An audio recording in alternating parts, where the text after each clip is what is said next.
रात के लगभग 2 बजे का समय था। पाकिस्तान के पंजाब प्रांत के एक शांत से शहर में सब कुछ सामान्य लग रहा था। सड़कें लगभग खाली थीं, कभी कभी दूर से किसी कुत्ते के भौंकने की आवाज सुनाई दे जाती थी। लेकिन उसी रात पाकिस्तानी खुफिया एजेंसी ISI की एक टीम अचानक एक पुराने से घर को चारों तरफ से घेर लेती है। दरवाजा तोड़ा जाता है और अंदर से एक बुजुर्ग आदमी को पकड़ लिया जाता है। वो आदमी चुपचाप खड़ा रहता है, न डर न घबराहट। लेकिन जब उसकी पहचान सामने आती है तो पाकिस्तान की एजेंसियां भी हैरान रह जाती हैं, क्योंकि वो कोई साधारण आदमी नहीं था। वो एक ऐसा जासूस था जो लगभग 30 साल तक पाकिस्तान में छिपकर भारत के लिए काम करता रहा। उसने अपना नाम बदला, अपना धर्म बदला, अपनी पूरी पहचान बदल दी।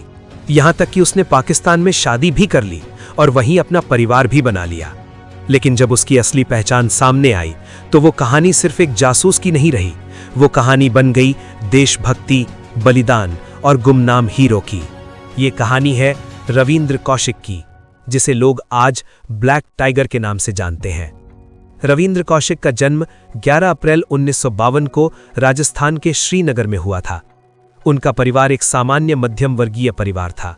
पिता भारतीय वायुसेना में कर्मचारी थे। बचपन से ही रविंद्र बहुत तेज दिमाग के थे। उन्हें पढ़ाई के साथ साथ थिएटर और अभिनय का भी बहुत शौक था। कॉलेज के दिनों में वो कई नाटकों में भाग लेते थे।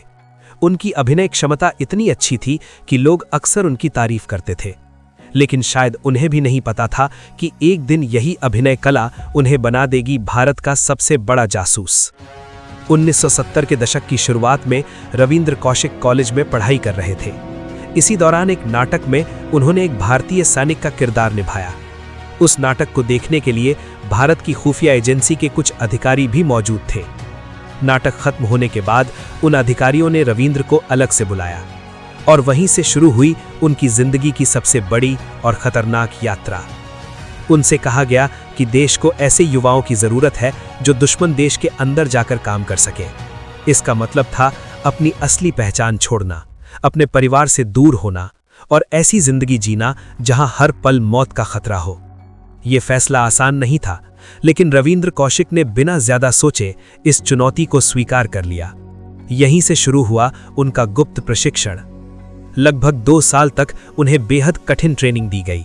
इस दौरान उन्हें सिखाया गया गुप्त संदेश भेजना, दुश्मन देश की सेना की संरचना समझना, नई पहचान के साथ जीना और मानसिक रूप से मजबूत रहना। लेकिन सबसे मुश्किल काम था अपनी पूरी पहचान बदल देना। उन्हें पाकिस्तान की संस्कृति सिखाई गई, उर्दू भाषा सिखाई गई और इस्लाम धर्म की परंपराओं की पूरी जानकारी दी गई। यहां तक कि उनकी शारीरिक पहचान भी बदल दी गई ताकि उन पर किसी को शक न हो। अब रविंद्र कौशिक धीरे धीरे अपनी असली पहचान से दूर होते जा रहे थे और एक नई पहचान जन्म ले रही थी, नबी अहमद शाकिर। 1975 के आसपास उन्हें पाकिस्तान भेज दिया गया। अब वो भारत के नागरिक नहीं थे, बल्कि पाकिस्तान के एक युवक नबी अहमद शाकिर थे। उन्होंने कराची विश्वविद्यालय में कानून की पढ़ाई शुरू की। वहां उन्होंने अपनी पढ़ाई पूरी की और धीरे धीरे पाकिस्तानी समाज में घुल मिल गए। कुछ समय बाद उन्होंने पाकिस्तानी सेना में भर्ती होने की कोशिश की और आश्चर्यजनक रूप से वो इसमें सफल भी हो गए। धीरे धीरे नबी अहमद शाकिर पाकिस्तानी सेना में आगे बढ़ते गए और अंततः वो मेजर के पद तक पहुंच गए। अब उनके पास पाकिस्तान की सेना की कई गोपनीय जानकारियों तक पहुंच थी। 1979 से लेकर 1983 तक रविंद्र कौशिक लगातार भारत को महत्वपूर्ण जानकारियां भेजते रहे। उन्होंने पाकिस्तान की सेना की रणनीतियों और सैन्य गतिविधियों की जानकारी भारत तक पहुंचाई। कहा जाता है कि उनकी दी गई जानकारी की वजह से भारत कई बड़े खतरों से बच सका। उनकी बहादुरी और सफलता को देखते हुए उन्हें एक खास नाम दिया गया, ब्लैक टाइगर। ये नाम भारत के सबसे सफल जासूसों में गिना जाने लगा। लेकिन जासूसी की दुनिया में किसी भी पल सब कुछ बदल सकता है।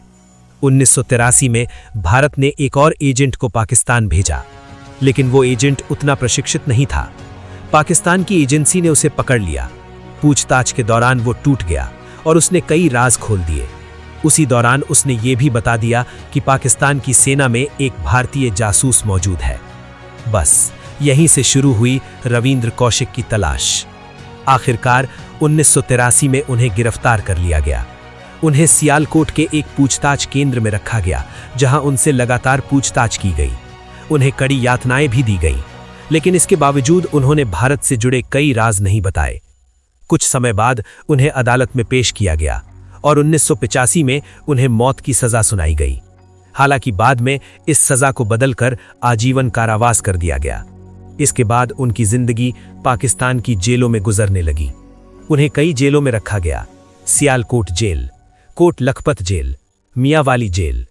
जेल में उनकी हालत बेहद खराब थी, बीमारियां, अकेलापन और कठिन परिस्थितियां। लेकिन सबसे दुखद बात यह थी कि भारत में बहुत कम लोगों को उनके बारे में पता था। वो एक ऐसा जासूस था जिसने अपने देश के लिए सब कुछ दांव पर लगा दिया, लेकिन उसका नाम बहुत कम लोगों तक पहुंच पाया। जेल में रहते हुए उन्होंने अपने परिवार को कई पत्र लिखे। उन पत्रों में उन्होंने अपने दर्द को भी बयान किया। एक पत्र में उन्होंने लिखा, अगर मेरा जन्म किसी पश्चिमी देश में हुआ होता तो शायद आज मैं एक हीरो कहलाता, लेकिन यहां मैं एक गुमनाम कैदी बनकर रह गया हूं। उनके शब्दों में दर्द भी था और एक सच्चाई भी, क्योंकि जासूसी की दुनिया में कई ऐसे हीरो होते हैं जिन्हें कभी पहचान नहीं मिलती। लगभग 18 साल तक पाकिस्तान की जेलों में रहने के बाद उनकी तबीयत लगातार खराब होने लगी। उन्हें टीबी और दिल की बीमारी हो गई, लेकिन जेल की परिस्थितियों में उन्हें सही इलाज नहीं मिल पाया और आखिरकार 21 नवंबर 2001 को पाकिस्तान की जेल में ही इस महान जासूस ने अपनी आखिरी सांस ली। वो अपने देश से दूर एक विदेशी जेल में चुपचाप दुनिया से विदा हो गए।